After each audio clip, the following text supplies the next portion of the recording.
my name is Kiva Cheney. I'm 23 years old from Atlanta, Georgia. I am a full-time student and model.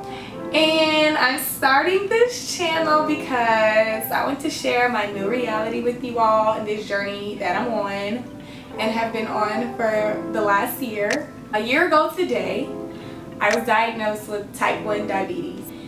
This past year has probably been the most challenging year of my life this far, but also rewarding as well because I've learned a lot about myself. I'm going to share this with you all, be as transparent as possible to let you all know that we are all human.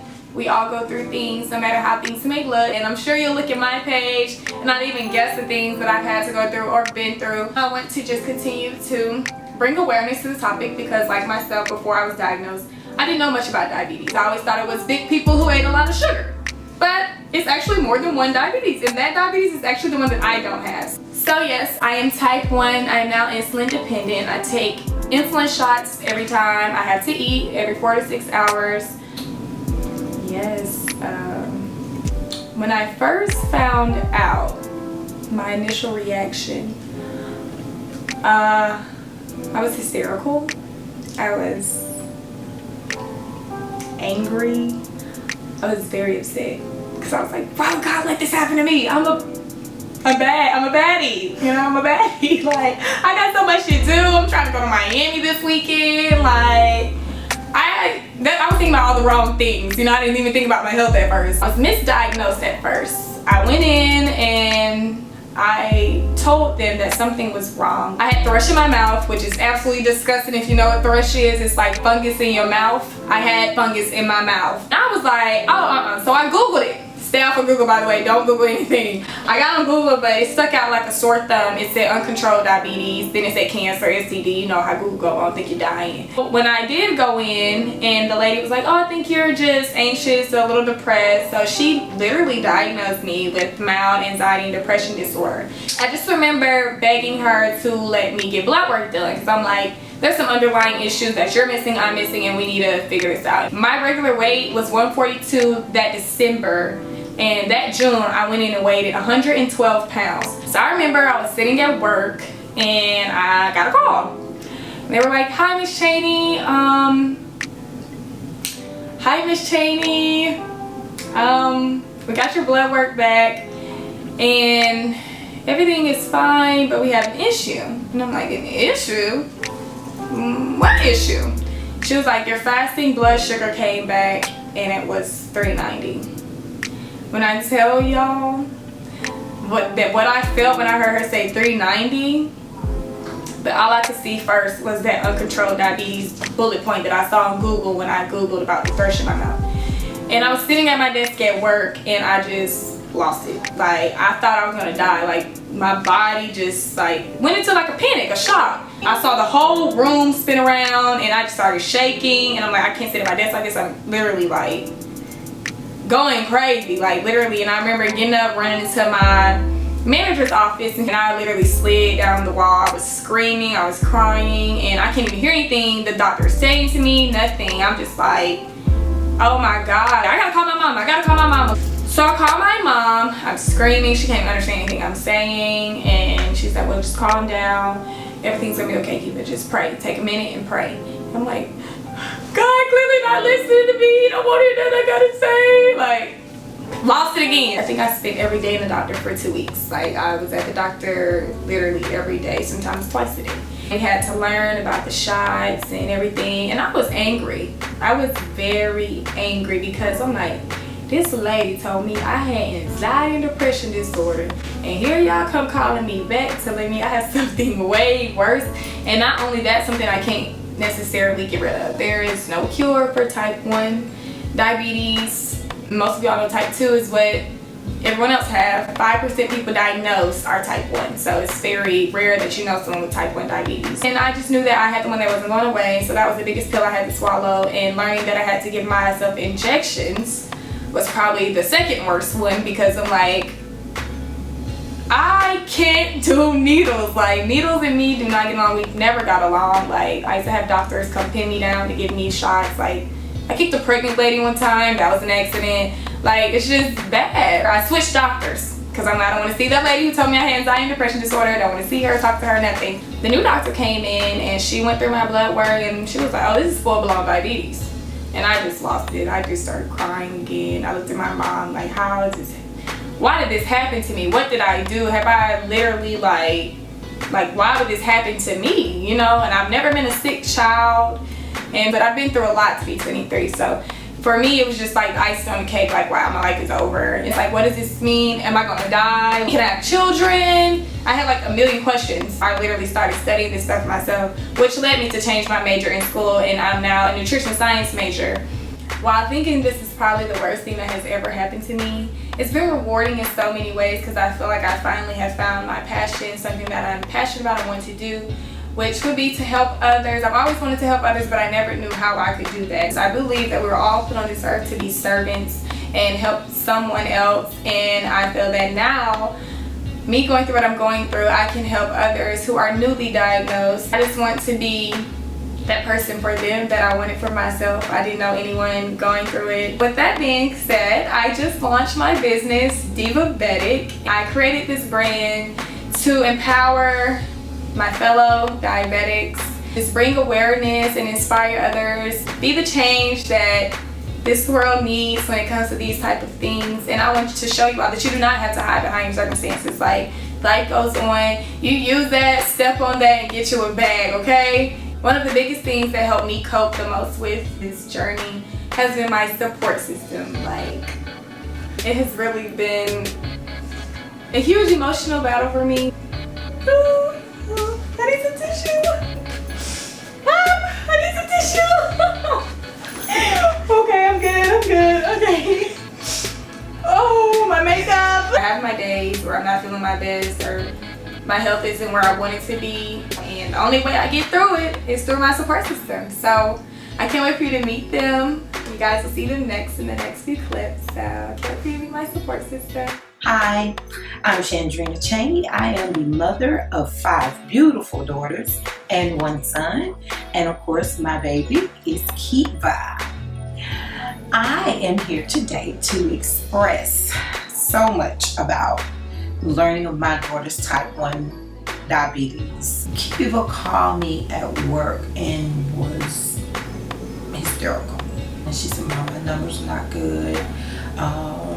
They're saying something's wrong with me. We got in, the numbers came. She read us the numbers. Kiva lost it again. It was just like shock. I just laid my head in her back and tears went to flowing. I didn't want her to see me cry. The blessing has been is that to see Kiva growing up was so afraid of needles. Anytime there was shots that had to be taken, there were nurses, and not 1, not 2, maybe 2 or 3 nurses and me to hold her down for her shots. Because that girl would run when she saw needles. A lot of prayer went in immediately. But to see her, when she gave herself that first shot, I think I was just like, Lord, look at you. She don't have that fear anymore. So to see where Kiva has grown in a year has been tremendous. I am truly blessed, and I'm also so grateful for the prayers that have gotten her through to this very day and will continue for the rest of her life. This is your dad. I just want you to know you can't change what happened to you, but you can change what's happening to others. Your healing is in your service to others. So I commend you on what you are in the process of birthing. I want to remind you of an analogy I put together when I talk to you in regard to your total being, from a physical standpoint, from a mental standpoint, from an emotional standpoint, and from a spiritual standpoint. One of your boxes have been attacked, which is the physical, that impacts your being. And I said, it's a decision to allow your mental, your emotional, your spiritual to be in good health. So by letting those 3 components be in good health, it will impact your physical. And your ability to determine which things you focus on first will be key to you being successful. Only focus on the things that you can impact and make change. I'm Candace, Kiva's sister. And First and foremost, Kiva, I just wanted to say that I have seen a tremendous growth in you over the past year since you've been diagnosed. And sometimes the purpose for our pain and traumatic experiences are way bigger than the eyes could ever see. And there's a reason why you were chosen to go through this journey. We often don't understand our circumstances, but I do know that God makes no mistakes. So someone out there needs to hear about your journey in order for their healing process to occur. Your story is going to be what blesses someone beyond measure. So get ready for your blessings to overflow, and let's do this. I love you. I'm Brittany Cheney. I'm Kiva's older sister. It was definitely a big adjustment, like for all of us. So the fact that she has to poke herself every day in her stomach is just like, no. In some moments she'll be like the toughest one in the room, and then in other moments she's just so vulnerable and open and want to cry and stuff. I admire her strength throughout the whole situation. She has pushed through it and she's persevered like she has through her entire life. That's a testament of her whole life. Like since she was a couple of months old, she was breaking stuff early. And hey y'all, I'm Bria. I am Kiva's, or one of Kiva's big sisters. Also happens to be her favorite sister. Also her best friend, and the one that she comes to for everything. It really didn't hit me until I saw Kiva and she was really distraught, and being that that's my ace, I never want anything to hurt her. I went into this state of just sadness because I didn't want to see her sad. So her next few appointments that she had after the diagnosis, I was there taking notes, still have the notes in my phone. And so I just knew that I had to be her rock for her, like she's been in so many situations for me. To Kiva, to continue to encourage her to push forward. It's just know that God is always there. Know that He knows that He knew that this was your destiny well before you knew, and He knew what your outcome would be. Hi, I'm Keisha. I'm the fourth sister. When I came home, she would always ask me to administer her needles. And considering that I was pre-med, I used to get really excited. I'm like, yeah, I got this. That helped me too when I was administering her medicine. For the most part, I have noticed that she is way more confident now than she used to be. So my encouraging words to her is just keep pushing. You got this. My name is Kaina. I'm Kiva's little sister, well actually her youngest sister. Finding this out, it was like so weird because I'm like, out of all people, Kiva, because she's like such a free-spirited person and she loved to do like everything, like she's just wild but like in the best way possible. This really changed her like dramatically. Now she's doing a YouTube channel about it, which I'm so proud of her because she's came a long way since the beginning. Keep pushing and make this big. Yeah, love her. I'm Kiva Cheney's brother, and when I first found out, I kinda was like, she's losing weight and stuff like that. And it was a few months later when we found out she was diagnosed, and after that I knew there was gonna be a lot of changes with the food we eat and stuff like that. So yeah, just keep going, and I love you. Hey, I'm Erin Starnes. I'm Kiva's best friend since like forever. We basically came out the womb together, was in heaven like, hey girl, you ready to go? I was like, yeah girl, let's go. But yeah, it was very difficult to watch. I told her that everything happens for a reason. It's always beauty in the storm, and she was always gonna, be better on the other side of this. So the day we found out, Kiva called me. She had a photo shoot that day. She called me. She didn't want to go by herself, so I met her at the photo shoot. I got back to my house. Her sugar wasn't registering on her meter, so we were looking through the booklet trying to see, what that meant. It really wasn't saying much. It was just like, it's something high, it was over it. So ended up just going to sleep, which probably was like the worst thing to do. And she ended up talking to her doctor a little later on, and they told her like she should have actually gone to the hospital because that's like really bad. We really didn't know what was going on. We weren't like educated at all. Now like if she has that happen, like we're panicking, like we know like that's really serious. And so kind of shows the progression of, you know, how she's changed over the past like year or so. So here we are now, starting her YouTube channel. Y'all check it out. My name is Nairi.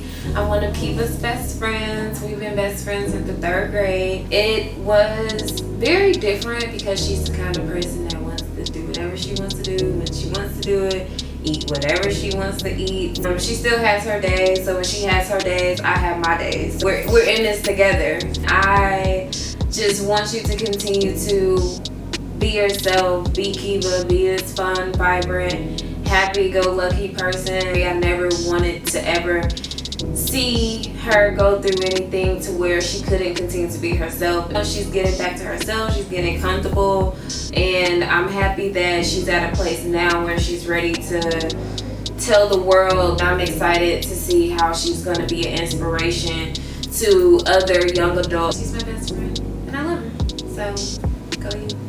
What's going on, y'all? I'm Chris Collins. I'm Kiva's best friend. Kiva had lost a whole bunch of weight. I remember she sat in the car and cried to me for about an hour, talking about how she didn't understand what was going on with her body, what was going on in life right now. And I can remember telling her, I ain't care if you was 400 pounds or 100 pounds, you were beautiful either way it went. Kiva, no matter what you go through in life, you put here to beat it. You're a strong black woman. You wouldn't know she had diabetes unless she just told you, and I'm glad she's branded the way she is. For Kiva or anybody else who's going through this situation, I want to encourage you to stay strong. I salute you for what you're going through and how you handle it. This is built on something that is so real and so near and dear and close to me. This is literally my life, and I'm just glad that I can share it with you all, and I hope that you all subscribe to my channel, turn those notifications on, follow my Instagram, follow my YouTube, all of that. I'll post all of that right down there or whatever. Yes. So yeah, thank you guys for watching. I'm so grateful and so thankful. I have so much content for you guys coming soon, so make sure you guys stay tuned. And yes, yes.